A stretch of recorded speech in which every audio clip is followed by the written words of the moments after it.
अस्सलामु अलैकुम रहमतुल्लाहि व बरकातुहू। हम कौम वतन की किस्मत है, सरमाए मुल्को मिल्लत है।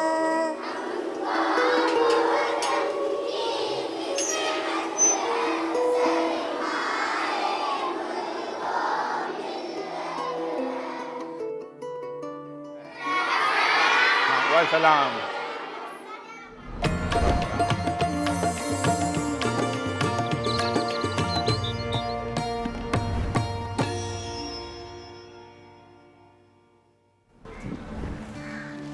आज आपकी मुलाकात कराएंगे दरभंगा के मदरसा शिक्षक मोहम्मद एजाज अहमद से।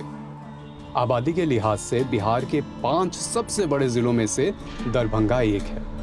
दरभंगा का ये मदरसा, जिसका नाम है मदरसा इस्लाहुल बनात, यहाँ 150 बच्चियाँ पढ़ती हैं और रहती भी हैं। रेजिडेंशियल मदरसा है ये। एजाज अहमद इसके फाउंडर भी हैं। तो चलिए मिलते हैं उनसे। मेरी तारीख़ पैदाइश 26 फरवरी 1956 है। मैंने तालीम हासिल की अपने फादर से। उसके बाद मैं स्कूल गया, स्कूल से फिर कॉलेज गया, कॉलेज से बीएड किया, एमए किया, एमएड किया। उसके बाद जो है सो मैं नौकरी में चला गया। मधुबनी ज़िला यहाँ पर से 40-42 किलोमीटर पूर्व में है। वहाँ के एक बड़े मदरसे में मैं मुदर्रिस बना। प्रमोशन होते हुए मैं एचएम हुआ वहाँ। उसके बाद मैंने एक वैकेंसी निकली कॉलेज की, तो मैंने अप्लाई किया, वहाँ सिलेक्शन मेरा हो गया। तो मैंने वहाँ रिज़ाइन दिया और आरबी जालान कॉलेज बेलाई दरभंगा में है, उसमें हेड ऑफ डिपार्टमेंट पर्शियन का बना। वहाँ से मैं रिटायर कर गया हूँ।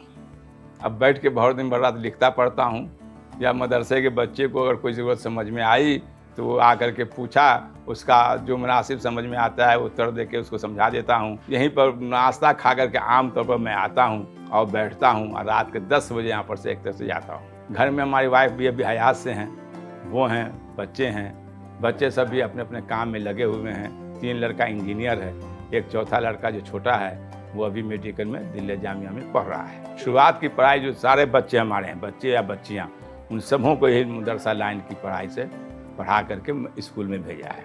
हमारी तो अभी एक नतनी यही मदरसा से वो नीट कंप्लीट किया है।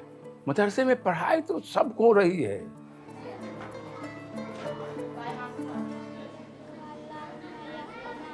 इस 87 में मदरसा बनाया गया।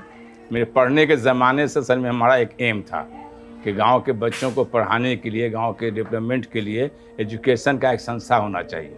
भी ये हम लोग की अपनी ज़मीन थी जिस पर हमने मदरसा है, ये उसी के बगल में अभी ख़रीदा गया है। वो चंदेही के पैसे से कुछ ताउन आपका उनका लेकर के ख़रीदा है, उस पर काम होगा। और ये बिल्डिंग भी जो बनी है ये सब प्राइवेटेशन के बना हुआ है, चंदे से बना, धीरे धीरे बनता है, धीरे धीरे उसमें काम होता है। इसमें कोई सरकारी कोई इस तरह का कोई फंड कहीं किसी बिहार के मदरसे में नहीं है। क्योंकि मैं चेयरमैन रहा मदरसे का, मैं मदरसे के हालात को जानता हूँ। सरकार सिर्फ जो टीचर हैं उनको जो मुमकिन होता है वो सैलरी देती है, बाकी कुछ नहीं होता है। एक झाड़ू भी अगर ख़रीदा जाता है सफाई के लिए, आप देख रहे हैं सफाई यहाँ पर, वो झाड़ू भी अपने ही डोनेशन के पैसे से, चंदे से लिया जाता है और उससे ये काम चलता है। 50 रुपये किसका है?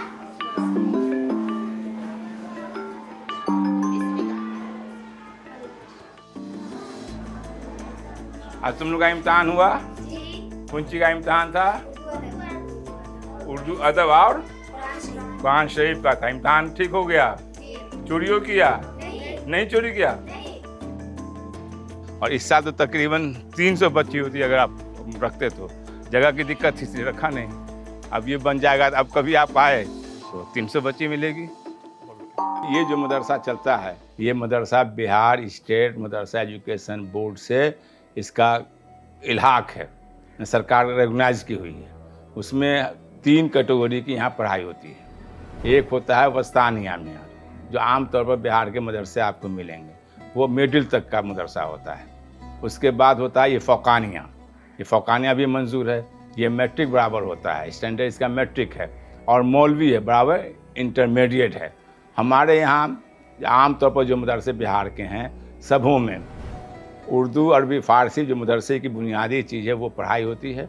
उसके अलावा जो दूसरे स्कूलों में सब्जेक्ट पढ़ाए जाते हैं, चाहे वो मैथ हो, फिजिक्स हो, केमिस्ट्री हो, बायोलॉजी हो, इंग्लिश हो, हिंदी हो, वो सारे सब्जेक्ट हमारे पढ़ाए जाते हैं। सेम वही किताब पढ़ाई जाती है जो मिडिल स्कूल में या हाई सेकेंडरी में या सेकेंडरी में पढ़ाई जाती है।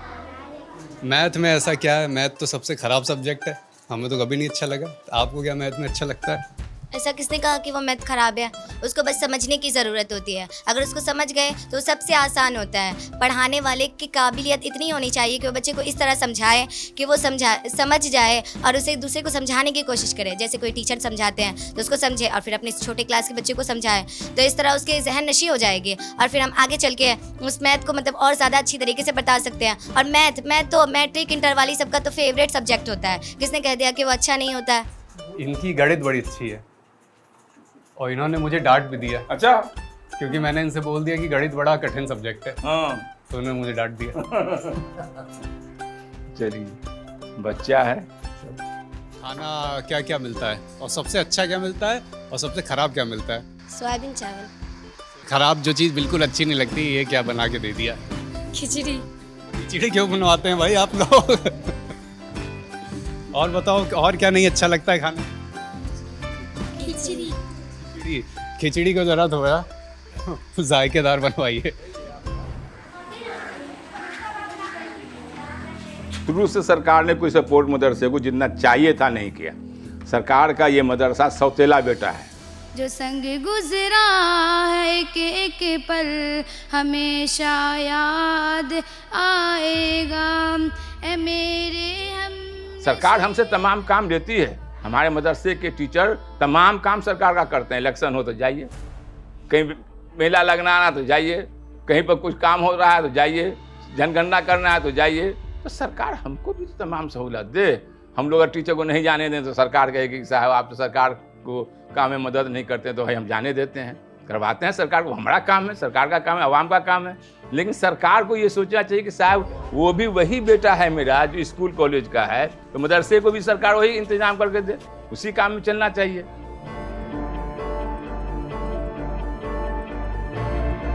मदरसा को एक्चुअली कांग्रेस की सरकार ने टेकअप किया। डॉक्टर जगन्नाथ मिश्रा के ज़माने में डिफिसिट स्केल एक आया, 10 से 15 रुपये के बीच में था कि सरकार हर महीने डिफिसिट स्केल करके देगी और पब्लिक जो आपको देती है सो आपका होगा। फिर कुछ एक वक्त आगे बढ़ा तो सरकार ने कहा कि 50% हम देंगे, 50% मुंतजिम देंगे। इसी तरह से ये बढ़ा और सरकार ने इसको टेक ओवर किया।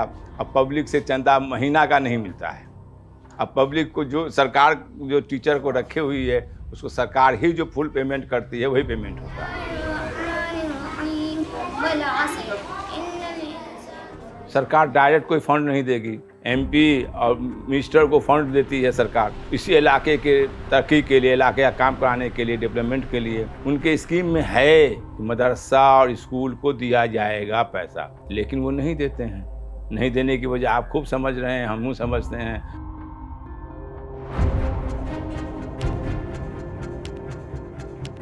हिंदुस्तान जब आज़ाद हुआ उससे पहले से लेकर हिंदुस्तान के आज तक की तारीख में कोई मदरसे का बच्चा आतंक नहीं फैला है। कोई मदरसे का बच्चा कोई रेलवे की लाइन को नहीं जलाया है, किसी कलेक्ट्रेट को नहीं जलाया, तारीख नहीं है। हम तो इसको मातृभूमि समझते हैं, ये हमारी मिल्कियत है, चाहे कलेक्ट्रेट हो कि रोड हो। हम रोड क्यों तोड़ने जाएंगे? रोड पर हमको भी चलना है, आपको भी चलना है। सरकार के खिलाफ अगर हमको एहतजाज करना है तो दूसरा उपाय है, धरना देंगे, प्रोटेस्ट करेंगे, बात करेंगे। लेकिन हमारा मदरसे का प्रोटेस्ट कभी किसी खलपदार वाले काम में नहीं गया है। या रब फलक से ऊंचा इस देश को उठा दे।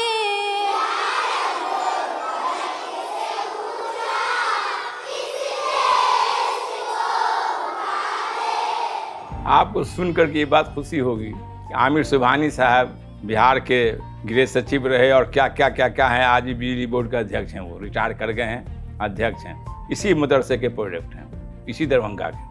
हमारे यहाँ के प्रोडक्ट मदरसा से निकले हुए IAS होते हैं, IPS होते हैं। सरकार तो बढ़ के आवे। अब सरकार कहती है कि साहब कंप्यूटर पढ़ाइए, कंप्यूटर के मैंने प्राइवेट टीचर को रखा है। सरकार टीचर दे, हर जगह सरकार टीचर देती है ना कंप्यूटर पढ़ाने के लिए, साइंस पढ़ाने के लिए। हम साइंस पढ़ा रहे हैं, हमको MSc टीचर तो सरकार दे। सरकार का कोटा है 2 ठो 3 ठो कोटा देगी सरकार, हमारे यहाँ 3 कोटा सरकार का है, उससे नीचे वाला स्टैंडर्ड में 2 कोटा है। क्या पढ़ावे वो? अंग्रेजी पढ़ावे कि हिंदी पढ़ावे कि मैथ पढ़ावे कि बायोलॉजी पढ़ावे, क्या पढ़ावे?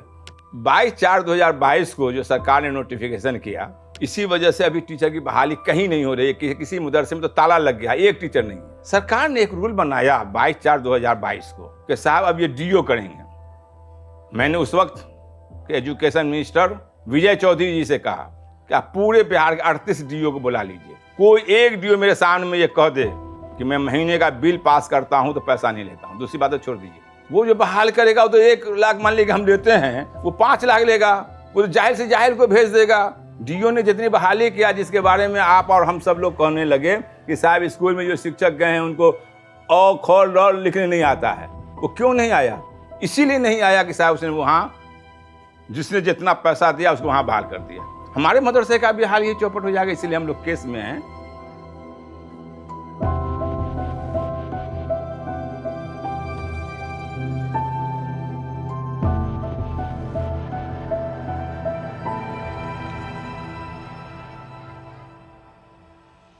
तो आप बिहार को कैसे और कितना बदलते हुए देख रहे हैं या रुका हुआ देख रहे हैं? नहीं, बिहार तो बदल रहा है। कांग्रेस के मिनिस्टर रहे डॉक्टर जगन्नाथ मिश्रा, उन्होंने भी आज से 10-12 साल पहले लिखा था एक किताब, बिहार बदल रहा है। तो मैं तो उसका गवाह हूँ, बिहार बदल रहा है। लेकिन जिस अंदाज से सबको बदलना चाहिए था वो नहीं बदल रहा है। सबका समानता बराबर होकर बदलना चाहिए था वो नहीं बदल रहा है, वो भेदभाव के साथ बदल रहा है। हम तो आपको मिसाल देना नहीं चाहते हैं, मुनासिब नहीं है। बहुत सारे काम ऐसे हैं कि जो मुसलमान के टोला के चारों तरफ हो जाते हैं, मुसलमान के टोला में नहीं हो पाता है।